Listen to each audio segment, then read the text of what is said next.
The Rivera household was always filled with laughter, chatter, and an air of superiority, none of which came from me. I loved my wife, Claudia, and tolerated my mother-in-law, Vivian, for her sake. But their endless jabs about my financial status had worn me down over the years. They always managed to make me feel like an outsider in my own family, the poor husband who couldn't keep up with their extravagant lifestyle. Vivian, in particular, was relentless. Her condescension was subtle enough to seem innocent, but sharp enough to sting. Every conversation felt like a thinly veiled critique of my worth. Claudia, rather than defending me, often joined in, laughing at jokes made at my expense. It was her way of staying on Vivian's good side, I suppose, but it chipped away at my respect for her. The latest insult came during dinner when Vivian announced her plans for a luxurious vacation to a private island. "It's time for the family to unwind in paradise," she declared, her tone dripping with grandeur. "Of course, Michael can stay home and take care of things here." Claudia smirked, adding, "Poor husbands must stay home, right, Mom?" I swallowed my frustration, forcing a smile. "Of course. You all deserve a nice break." Vivian and Claudia exchanged smug glances, clearly pleased with my agreement. They had no idea that every insult, every dismissal, was being meticulously cataloged in my mind. For years, I'd played the role of the humble husband, quietly enduring their disdain. But something had shifted within me. Their arrogance had planted the seeds of a plan, a way to remind them of my worth in a way they would never forget. As the conversation shifted to vacation logistics, I remained quiet, nodding along to their grand plans. Inside, though, I was brimming with resolve. They thought I was the poor husband, but they had no idea who I truly was or what I was capable of. After dinner, I excused myself and went to my study, where I poured myself a glass of whiskey and stared at the photo of Claudia and me on our wedding day. She had been so different back then, kind, supportive, and genuinely in love. I wondered if that woman still existed beneath the layers of entitlement and arrogance she had acquired over the years. I didn't dwell on the thought for long. Instead, I opened my laptop and pulled up the files that detailed years of careful investments, smart financial decisions, and a fortune I had built in secret. While Vivian and Claudia saw me as a man of modest means, I had quietly amassed a wealth they couldn't even fathom. The final straw had been a conversation I overheard months ago when Vivian told Claudia about her dream vacation to a private island resort. I remembered the exact words, "That's where people like us belong, Claudia. Can you imagine poor Michael ever stepping foot in a place like that?" That same week, I used a portion of my wealth to acquire the very resort they were dreaming of. Through shell companies and discreet transactions, I had become the owner without anyone knowing. Now, as Vivian and Claudia planned their lavish getaway, I was finalizing plans of my own. This wasn't just a vacation for them. It was an opportunity for me to reclaim my dignity and teach them a lesson in humility. Sipping my whiskey, I allowed myself a rare moment of satisfaction. They thought they were heading to paradise, but they were walking straight into the perfect storm I had prepared. Sitting in my study that night, I reflected on the years of being treated as less than by the two women who supposedly loved me. Claudia and Vivian had always been quick to highlight my shortcomings, real or imagined.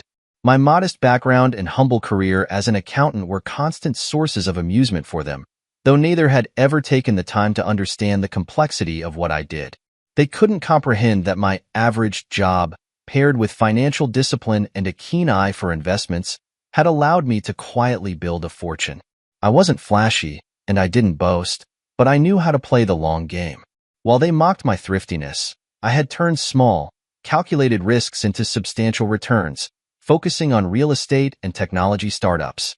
My turning point came the day I overheard Vivian discussing her dream vacation. I wasn't supposed to hear it, but fate, or arrogance, had her speaking loudly enough as I passed the sitting room. "It's the pinnacle of luxury, Claudia," she had said, her tone dripping with superiority.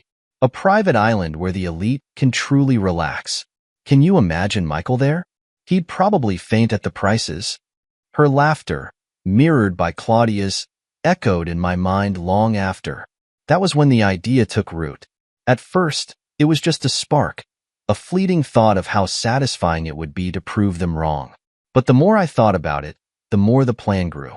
I began researching the resort, learning everything about it. Its history, its ownership, its clientele. It was a five-star paradise frequented by the world's wealthiest, a place where Vivian and Claudia undoubtedly thought they belonged. Through a series of discreet transactions, I made my move. Using shell companies and trusted brokers, I acquired a controlling stake in the resort, ensuring my name was nowhere on the paperwork. The process took weeks of careful negotiation, but when the deal closed, I allowed myself a rare moment of pride. I was the owner of the very paradise they idolized. At first, I considered revealing my ownership outright, confronting them with the truth and demanding the respect I deserved. But as satisfying as that might have been, I knew it wouldn't have a lasting impact. Vivian and Claudia would shrug it off, perhaps even spin the narrative to downplay my success. No, this required something more subtle, more deliberate. Months before they even booked their trip, I had begun preparing the groundwork for my plan. I worked closely with the resort's manager, Thomas, a sharp and efficient man who was intrigued, but not entirely surprised by my unconventional request. "You want me to pretend you're not the owner?" he asked during our first meeting.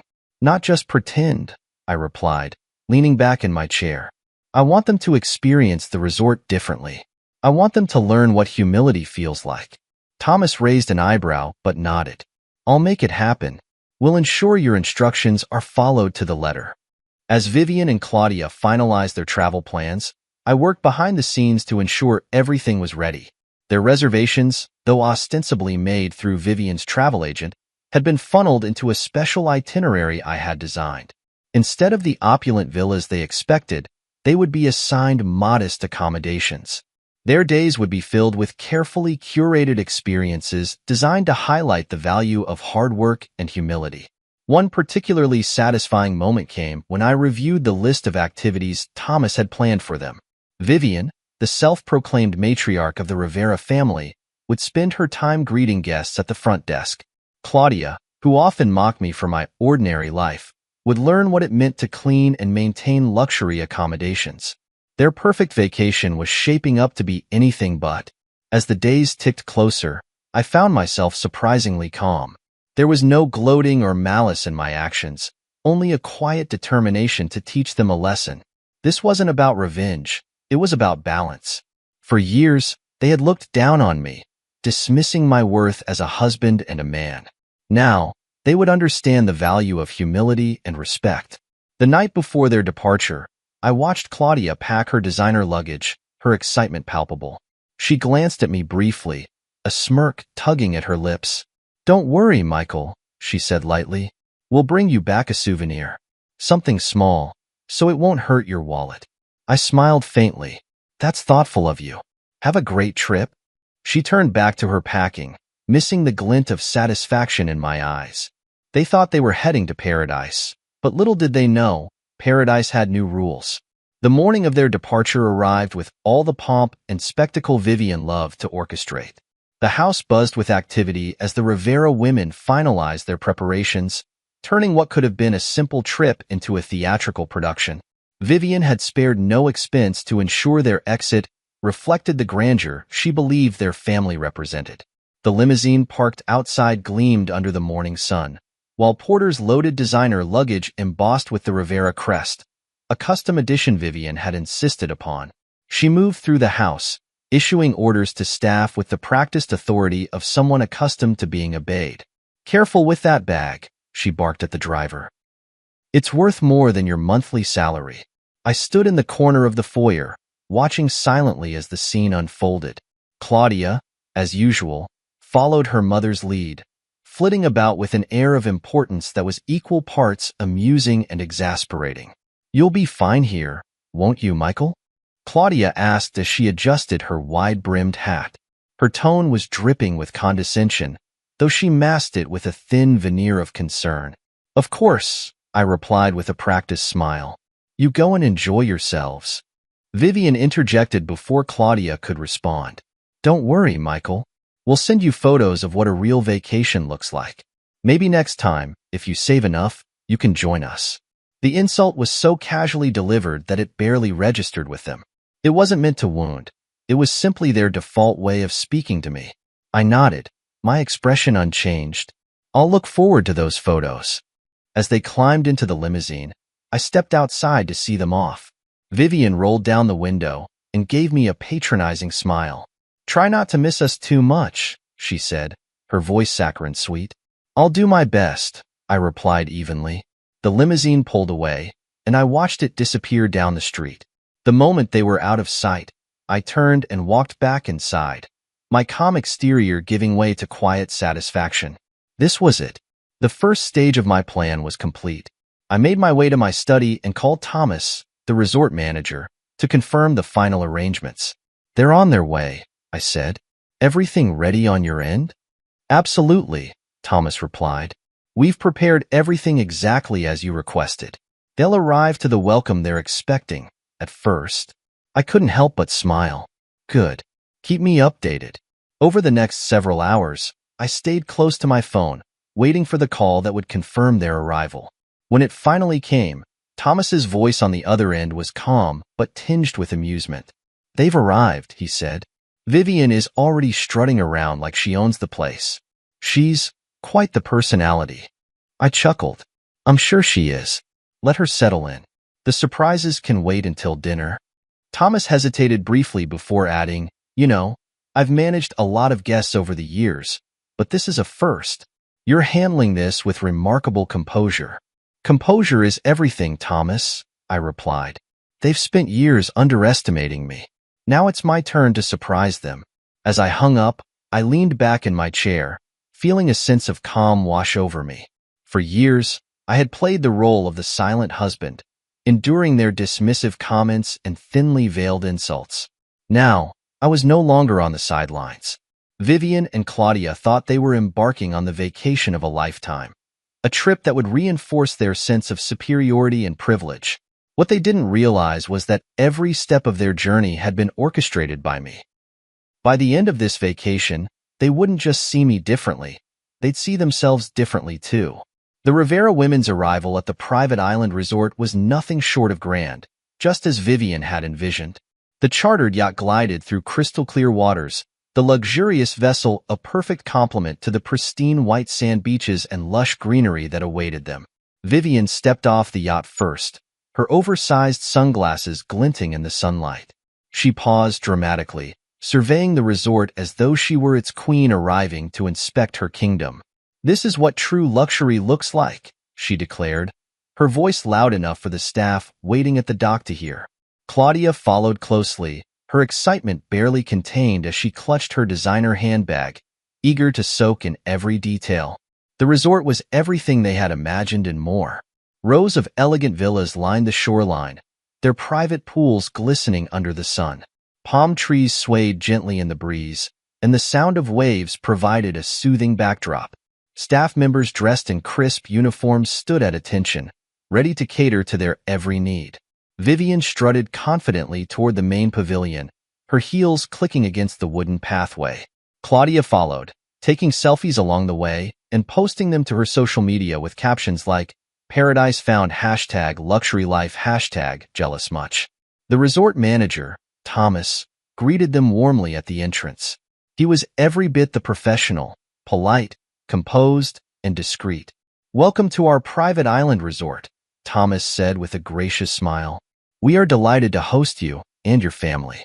Please allow me to escort you to the main pavilion for a brief welcome presentation before you settle into your accommodations." Vivian gave a small wave, brushing off the formalities. "That's all well and good, but we're eager to get to our villa. I assume it's the largest and most exclusive one available?" Thomas nodded smoothly. "Of course, Mrs. Rivera. However, there has been a slight change in the arrangements, which we'll explain during the presentation. If you'll follow me." Vivian exchanged a glance with Claudia, her expression mildly annoyed but confident that whatever the slight change was, it couldn't possibly disrupt their plans. They entered the pavilion, a sprawling open-air structure with high ceilings and panoramic views of the ocean. A large screen was set up at the front, flanked by elegant seating arrangements. As the rest of the family filed in behind them, Vivian took her place at the center of the room, clearly assuming the role of leader. Claudia perched beside her, already uploading photos of the pavilion to her followers. Thomas addressed the group, his tone as measured as ever. Before we proceed with the details of your stay, I'd like to share a short video that highlights the unique experience we've prepared for you. The lights dimmed, and the screen flickered to life. At first, it displayed stunning shots of the island, the beaches, the villas, the lush forests. The Rivera family oohed and awed, their excitement palpable.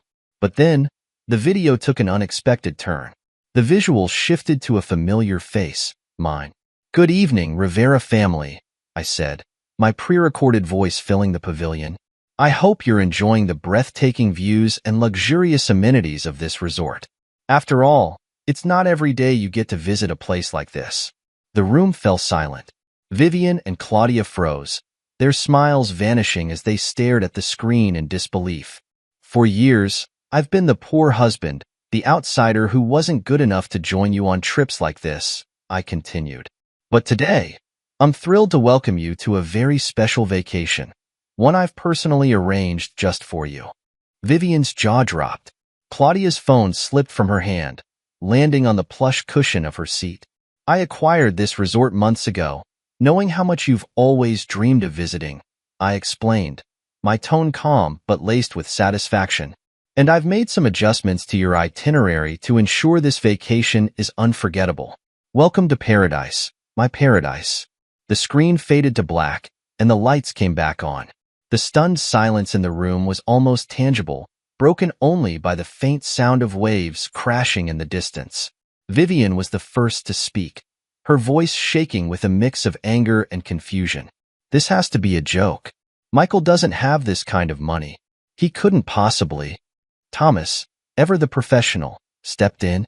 "I assure you, Mrs. Rivera, this is no joke.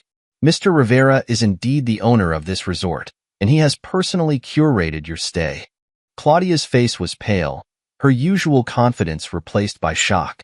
"Michael owns this place?" she whispered, as if saying it aloud would somehow make it less true. Thomas continued, "Shall we proceed to the next part of the presentation? Or would you like to take a moment to process?" Vivian shot him a glare but said nothing. For the first time in as long as I could remember, she was speechless. I wasn't there to see it in person, but the image of their faces in that moment would stay with me forever. The silence in the pavilion stretched on, broken only by the faint hum of the ocean breeze filtering through the open windows. Vivian, Claudia, and the rest of the family sat frozen, their expressions a mixture of shock, confusion, and indignation. The revelation that I owned the luxurious resort they had dreamed of was a reality they couldn't immediately process. Vivian was the first to break the silence, her voice sharp and trembling with disbelief. "This has to be some kind of elaborate joke. Michael could never." Thomas, standing at the front of the room, maintained his calm demeanor. "I assure you, Mrs. Rivera, this is no joke. Mr. Rivera is indeed the owner of this resort. He purchased it several months ago through a series of private transactions." Vivian's head whipped around to Claudia, her lips curling in frustration. "Did you know about this? Was this some kind of secret you kept from me?" Claudia looked just as bewildered as her mother, shaking her head slowly. "No, I didn't know," she whispered, her voice barely audible. The rest of the family exchanged hushed whispers, clearly uncomfortable with the tension in the room. Meanwhile, Thomas continued with the presentation, clicking a remote to display a new slide on the screen. "As the owner, Mr. Rivera has personally curated your vacation experience," Thomas announced. "We've made adjustments to your accommodations and itinerary to reflect his vision for a unique and unforgettable stay." Vivian narrowed her eyes. "What kind of adjustments?" she demanded. Thomas gestured to a staff member who handed out packets containing the revised itinerary. Claudia flipped through the pages, her expression darkening with each line. "This can't be right," she murmured, scanning the details. "We're supposed to stay in the beachfront villas. Why does this say staff quarters?" Vivian grabbed her own packet and began reading, her face reddening as she processed the changes. "Staff quarters? Are you serious? This is unacceptable." Thomas, unfazed by her outrage, gave a small smile. Mr. Rivera felt it was important for you to experience the resort from a different perspective.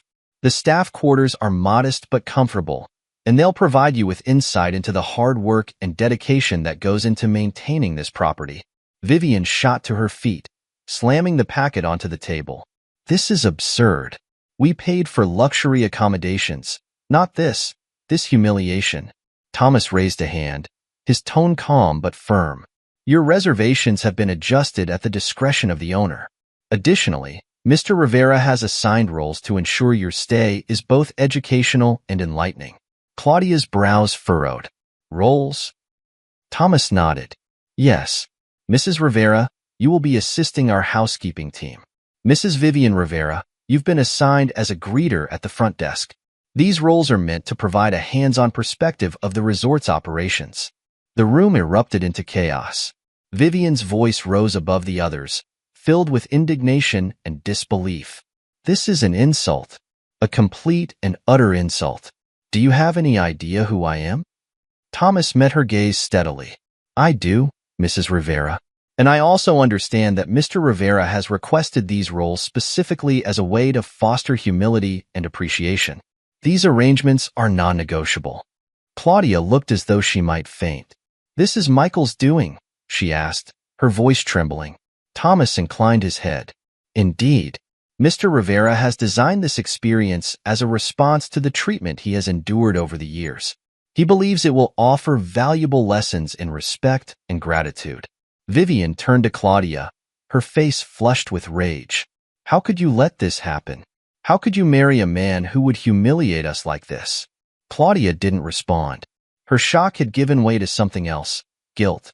She looked down at the itinerary, her hands shaking slightly as she processed the consequences of years of belittling the man she had once promised to cherish. The rest of the family sat uncomfortably, unsure whether to intervene or remain silent. Some looked at Claudia with pity, others with thinly veiled judgment. Thomas cleared his throat, regaining their attention. Your luggage has already been delivered to your accommodations, and your uniforms will be provided shortly.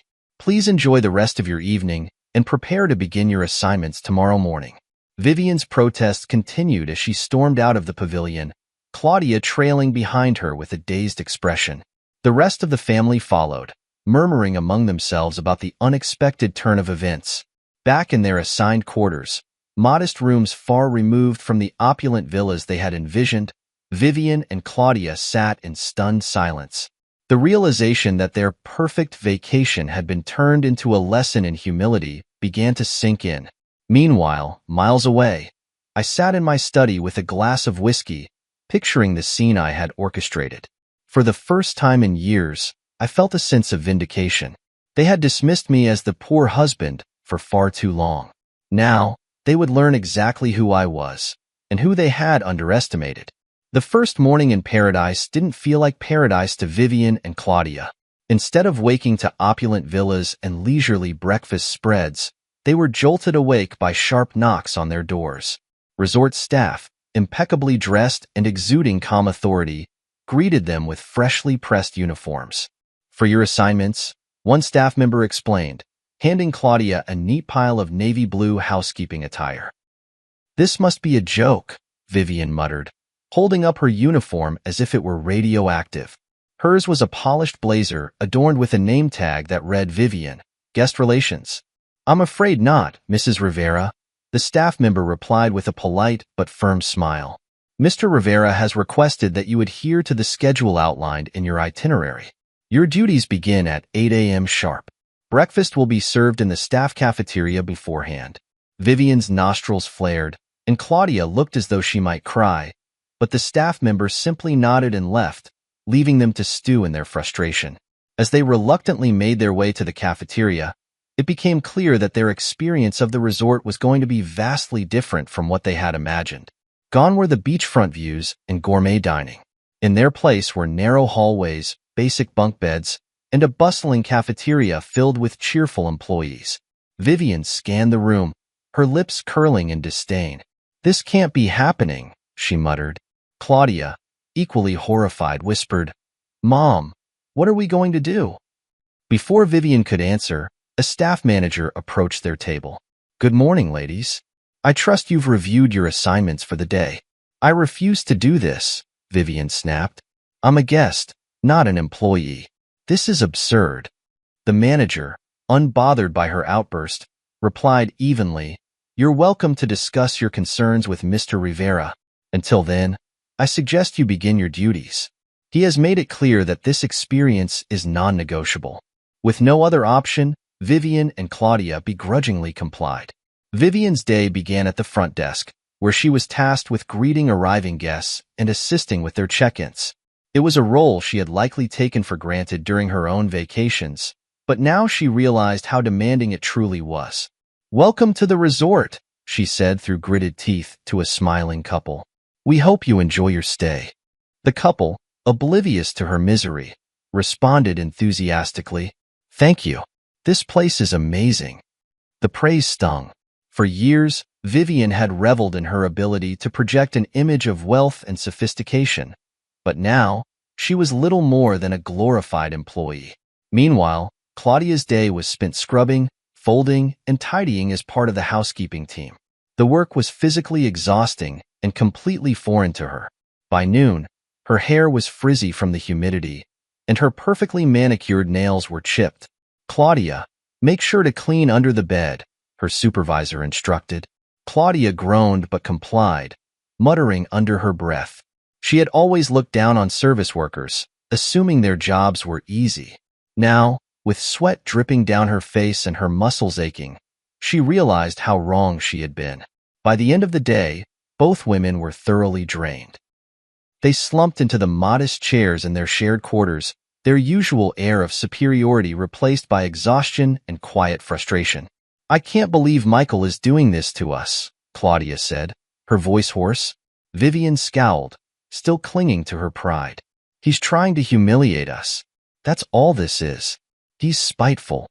"Maybe," Claudia replied hesitantly, "but we haven't exactly treated him well." Vivian shot her a sharp look. "Don't start that nonsense. This isn't our fault. He's overreacting." But Claudia wasn't so sure. As much as she hated to admit it, she couldn't ignore the nagging feeling that Michael's actions were the result of years of belittlement. Years she had been complicit in. Elsewhere on the island, the rest of the family was adjusting better to the new rules. Though initially surprised by the changes, they began to embrace the simpler accommodations and unique activities. They swam in the ocean, explored the lush forests, and dined on fresh, local cuisine. "I kind of like this," one cousin remarked at dinner. "It's different, but it's fun." The stark contrast between their enjoyment and Vivian and Claudia's misery was not lost on anyone. That evening, as Vivian and Claudia sat in their cramped quarters, a note was slipped under their door. It was a message from Thomas, detailing their schedules for the following day. Vivian picked it up and read it aloud, her voice trembling with rage. "Another day of this? I won't stand for it." But Claudia said nothing. She sat quietly, staring at her hands, her mind racing. For the first time, she began to truly reflect on the choices she had made and the man she had taken for granted. Meanwhile, I sat at home, keeping tabs on their progress through updates from Thomas. He described their struggles with a mix of professionalism and subtle amusement. "They're learning," he said during our evening call. "Good," I replied. "This isn't about revenge. It's about perspective." And perspective, I knew, was something they had sorely lacked. The days dragged on for Vivian and Claudia, each one more humbling than the last. They had come to the island expecting luxury and indulgence, but instead, they found themselves navigating the challenges of hard work under the watchful eyes of the resort staff. Vivian, who had once strutted through five-star lobbies like a queen, now found herself standing behind the front desk, greeting guests with a forced smile. It was an exhausting routine, managing complaints, organizing check-ins, and addressing the myriad questions of demanding vacationers. "I didn't sign up for this," she muttered to her coworker during a brief lull. The coworker, a young woman who had worked at the resort for years, smiled sympathetically. "It's not so bad once you get the hang of it. Just smile and listen. That's what guests want." Vivian bristled at the advice. Listening was not her forte. She preferred to give orders, not take them. Her frustration peaked when a particularly difficult guest began yelling about a mix-up with his room. "This is unacceptable," the man bellowed. "Do you know who I am?" Vivian, swallowing her pride, managed a strained smile. "We'll resolve this for you, sir. Please wait one moment while I speak to the manager." As she walked away to fetch help, she realized with bitter irony that she had once been that guest, the entitled customer demanding immediate attention. Claudia's experience was no less humbling. She spent her days cleaning villas, scrubbing bathrooms, and changing linens under the stern supervision of her housekeeping manager. "Claudia," the manager called, pointing to a missed spot on a mirror. "This isn't acceptable. Try again." Claudia bit her lip, fighting the urge to snap back. Instead, she grabbed the cleaning cloth and wiped the mirror until it gleamed. By the third day, her body ached in ways she hadn't thought possible. Her manicured nails were chipped beyond recognition, her back throbbed from bending and lifting, and her once pristine uniform was speckled with stains. But what surprised her most wasn't the physical toll, it was the mental shift. For the first time, she began to see the resort staff not as faceless employees but as individuals with stories, skills, and dedication. One afternoon, during a break, Claudia found herself sitting with a group of housekeepers. They laughed and chatted about their families, their hobbies, and the quirks of various guests. "Don't take it personally," one of them said, noticing Claudia's dejected expression. "Everyone struggles at first. It gets easier." Claudia nodded, humbled by their kindness. The turning point came one evening during dinner in the staff cafeteria. Claudia and Vivian, both exhausted and irritable, began to bicker. "This is all your fault," Vivian hissed. "If you hadn't married that man, we wouldn't be in this mess." Claudia snapped, her voice rising. "Don't you dare blame me. You're the one who treated him like dirt for years, and I went along with it because of you."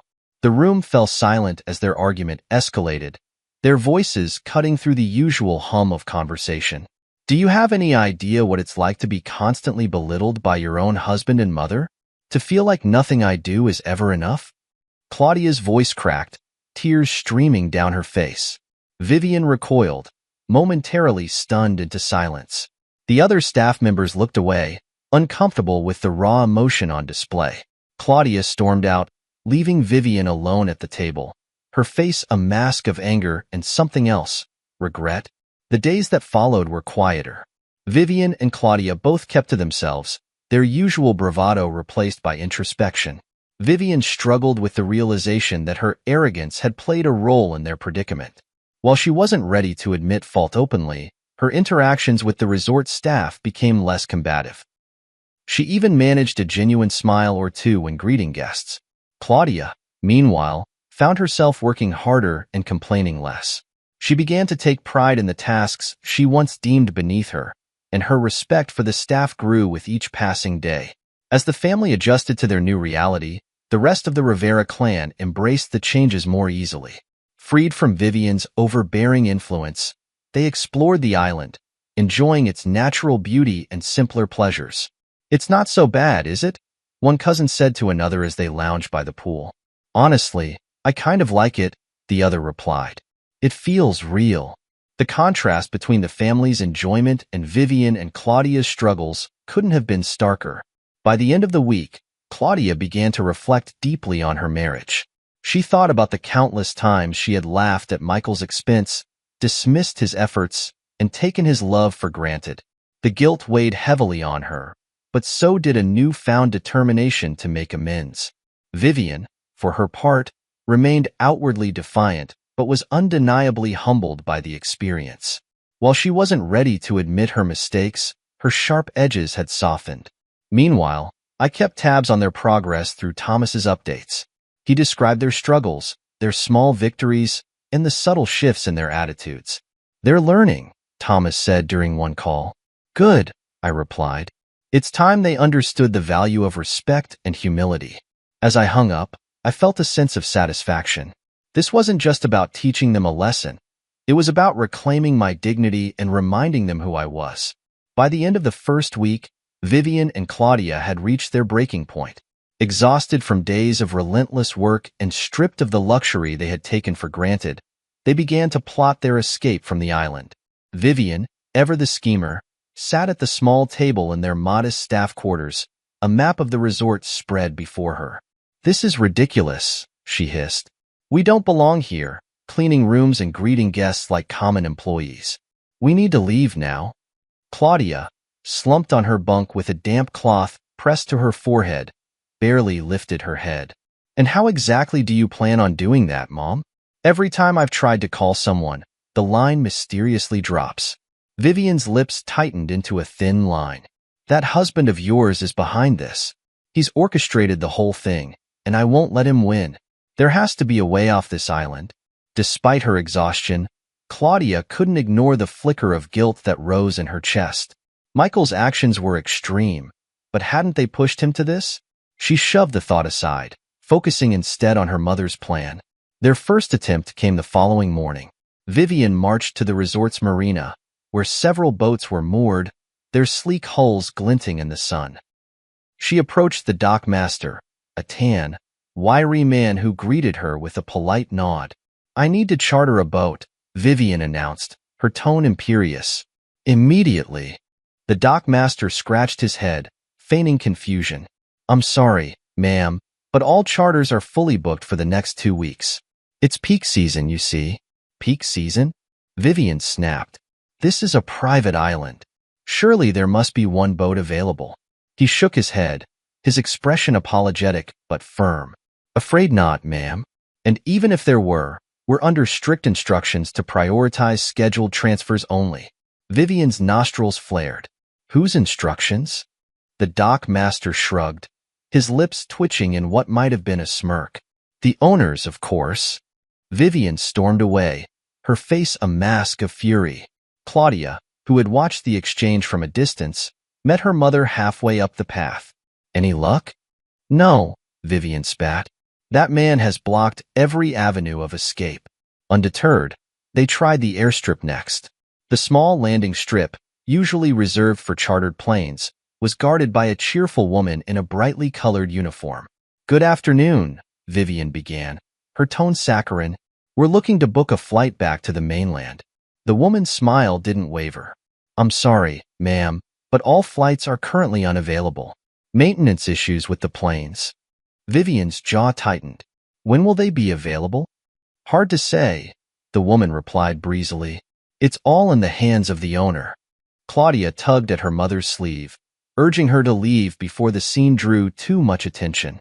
Their final attempt involved contacting friends on the mainland. Vivian and Claudia tried calling multiple times from the resort's phone booths, but every call was conveniently interrupted. Either the line would disconnect, or they'd be greeted by an automated message stating the number was unavailable. Claudia finally threw down the receiver in frustration. "This is hopeless," she cried. "He's thought of everything." Vivian, though equally frustrated, refused to admit defeat. "We just have to be smarter. He can't keep us here forever." Meanwhile, I received updates on their antics from Thomas. "They're trying to leave," he reported, his tone amused. "Let them try," I replied. "They won't get far. This is about more than just keeping them here. It's about making them face themselves." Thomas chuckled. "They're not happy, that's for sure." "Good," I said. "They shouldn't be." Back on the island, Claudia began to reflect on her behavior. Her mother's determination to escape only highlighted how much they had relied on their entitlement to navigate the world. Michael had stripped them of that, forcing them to see life from a different perspective. Sitting on the balcony of their quarters that evening, Claudia stared out at the ocean, her thoughts churning.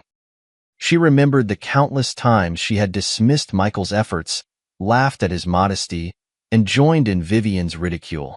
She had taken him for granted, assuming he'd always be there to provide, to endure. For the first time, she wondered if she had pushed him too far.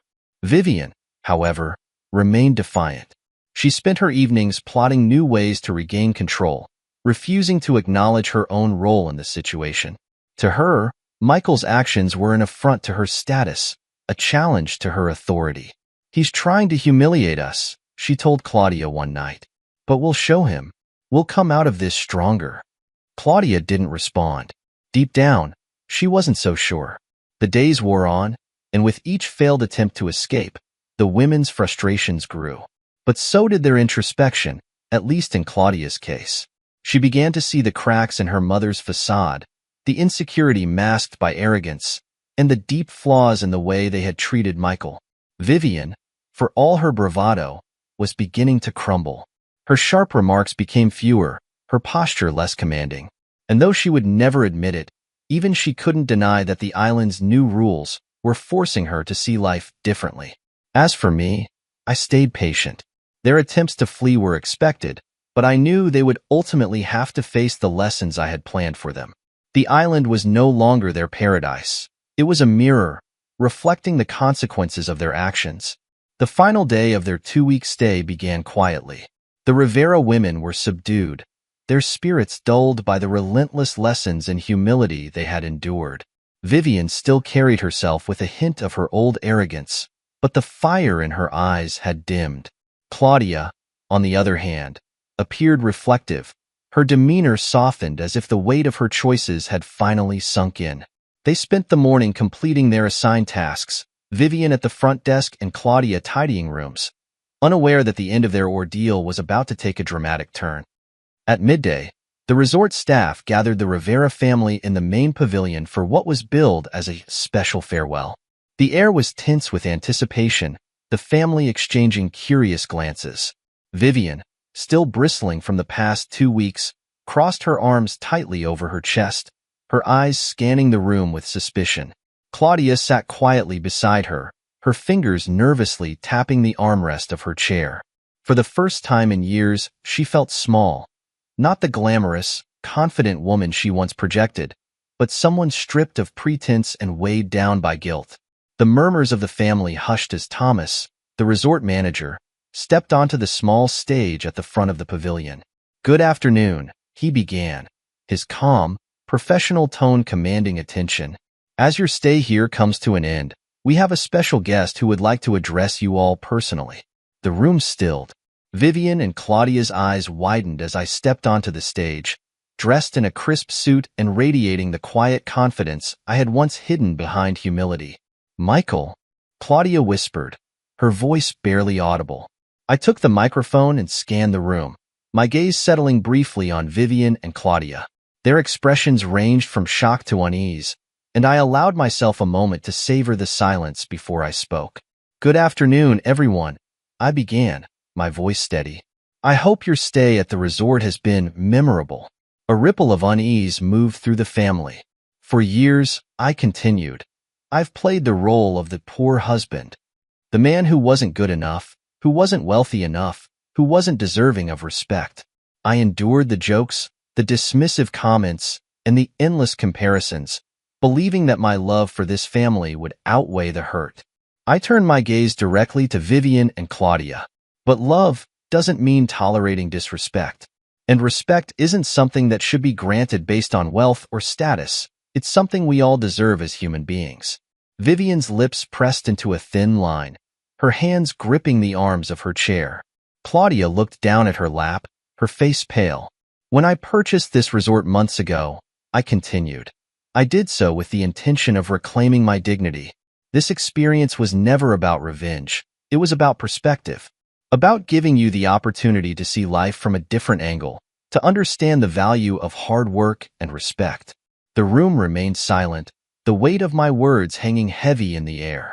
"I wanted you to understand what it feels like to be dismissed, undervalued, and overlooked," I said, my voice softening. "Not out of malice, but because I hoped it might help you grow." Claudia's eyes brimmed with tears, and she finally looked up. "Michael, I'm so sorry," she whispered, her voice trembling. I nodded, acknowledging her apology but not letting it derail my message. "Claudia, I loved you deeply, but love without respect is hollow. You laughed at me, dismissed me, and sided with those who belittled me. And Vivian," I turned to my mother-in-law, who was now visibly uncomfortable, "you treated me like an outsider from the beginning. Your obsession with wealth and status blinded you to what truly matters: kindness, humility, and integrity." Vivian opened her mouth to speak, but quickly closed it, her pride warring with an unspoken acknowledgement of my words. Taking a deep breath, I continued, "This is the last time I will address these issues. After today, you will leave this island and return to your lives. But I hope you do so with a new understanding of what it means to value others." The room was silent as I stepped down from the stage and walked toward Vivian and Claudia. Claudia's tears spilled over as she stood to face me. "Michael, I don't know how to make this right," she said, her voice thick with emotion. "But I want to try. I see now how wrong I was, how much I hurt you, and I'm so sorry." I searched her face for sincerity and found it there, raw and unguarded. "Claudia," I said softly, "it's not about what you say now. It's about what you do moving forward. Respect isn't a gift. It's something you earn every day." She nodded, her tears falling freely. "I'll do whatever it takes to prove I can be better, to prove I can be the wife you deserve." I turned to Vivian, who was still seated, her hands gripping the arms of her chair. Her lips parted as though she wanted to say something, but no words came. For the first time, her silence spoke volumes. "Vivian," I said, "I don't expect an apology from you, but I do hope you've learned something from this experience." She looked away, her expression unreadable, but I could sense a shift in her demeanor, small but significant. The family left the pavilion subdued, their once proud faces replaced with quiet reflection. As they prepared to leave the island, I watched from a distance, feeling a mix of closure and relief. I had spoken my truth, reclaimed my dignity, and left them with the lessons they needed to learn. What they chose to do with those lessons was entirely up to them. Back home, the aftermath of the island experience rippled through the Rivera family. The dynamic, once dominated by Vivian's arrogance and Claudia's smug confidence, had shifted. The women returned from the trip quieter, more subdued, as if the weight of what they had endured on the island clung to them even as they settled back into their luxurious lives. For me, life had already moved forward. I stood in the kitchen of my home, our home, though it no longer felt like a shared space, brewing a fresh cup of coffee as sunlight streamed through the windows. The house felt lighter, freer, as though the tension that had hung in the air for years had finally dissipated. Claudia entered the kitchen, her steps tentative. She looked different, and it wasn't just the physical toll of the 2 weeks she'd spent scrubbing floors and folding linens. There was a vulnerability in her eyes I hadn't seen in years, a genuine acknowledgement of the damage she had caused. "Morning," she said softly, leaning against the counter. "Morning," I replied, keeping my tone neutral. She hesitated, as though searching for the right words. I thought a lot about what you said. On the island." I turned to face her, crossing my arms. "And?" Her gaze dropped to the floor. "I realize now how much I've taken you for granted. All those times I laughed at you, sided with Mom, belittled your hard work. I'm ashamed of it. You didn't deserve any of that." Claudia's voice cracked, and when she looked up, tears were pooling in her eyes. "I'm sorry, Michael. Truly. I want to make things right. I know it'll take time, but I want to try." I studied her face, searching for any hint of insincerity, but all I saw was raw emotion. For the first time in years, I believed her. "I appreciate your apology," I said after a moment, "but words aren't enough. Respect is earned, Claudia. It's shown in actions, not promises." She nodded, wiping her eyes. "I understand, and I'll prove it to you." Vivian, on the other hand, remained stubbornly proud. While she no longer openly disparaged me, her demeanor was cold, her interactions curt. It was clear the island experience had shaken her, but admitting fault was a step she wasn't willing to take. "Your mother hasn't changed much," I said to Claudia one evening as we sat in the living room. "She's complicated," Claudia admitted, her tone apologetic, "but I don't want to be like her anymore. I want to be better." Her words carried a quiet determination, and I allowed myself a small glimmer of hope. As the weeks turned into months, I began to see changes in Claudia. She no longer brushed off my accomplishments or made snide comments about my career. Instead, she asked questions, expressed genuine interest, and even offered words of encouragement. One evening, I came home to find her preparing dinner, something she hadn't done in years. "What's the occasion?" I asked, surprised. No occasion, she replied with a small smile. I just wanted to do something for you. The meal wasn't perfect, but the effort spoke volumes. Vivian, though still resistant to change, had also softened in subtle ways. She stopped making disparaging remarks in my presence, and while her pride wouldn't allow her to apologize, her behavior suggested a begrudging respect. I didn't need her validation anymore. The island experience had been as much for me as it had been for them, a way to reclaim my dignity and remind myself of my worth. For my part, I focused on my own growth. I reconnected with old friends, picked up hobbies I had neglected, and even took a solo trip to explore new places. For years, I had allowed my marriage and Vivian's presence to overshadow my own happiness. Now, I was determined to live life on my terms. Claudia noticed the change. You seem different, she said one day as we sat on the porch, watching the sunset. I am, I replied simply. She nodded, her expression thoughtful. I like it. I like this version of you. The true test of our relationship came when I was invited to a high-profile event for one of my investments. Claudia accompanied me, but this time, there was no mocking, no attempts to diminish my achievements. She stood by my side, proud and supportive, introducing herself as my wife without the usual airs of superiority. You've done well for yourself, Michael, one of the investors said, clapping me on the back. Claudia smiled, her pride in me evident. Yes, he has, she agreed, her voice warm. For the first time, I felt like we were truly partners, equals. As for Vivian, she remained in her own world, unwilling to fully embrace the lessons she had been forced to learn. But her influence over Claudia had waned, and that was enough for me. One day, as Claudia and I walked through the park, she turned to me and said, "Thank you, Michael, for everything, for not giving up on me." I looked at her, the sincerity in her eyes reflecting the changes she had made. "Thank you for proving you could change," I replied. The island experience had been transformative, not just for them, but for me as well. It had reminded me of my worth, my strength, and the power of standing up for myself. As we walked hand in hand, I knew the future wouldn't be perfect, but it would be honest, and that was more than enough.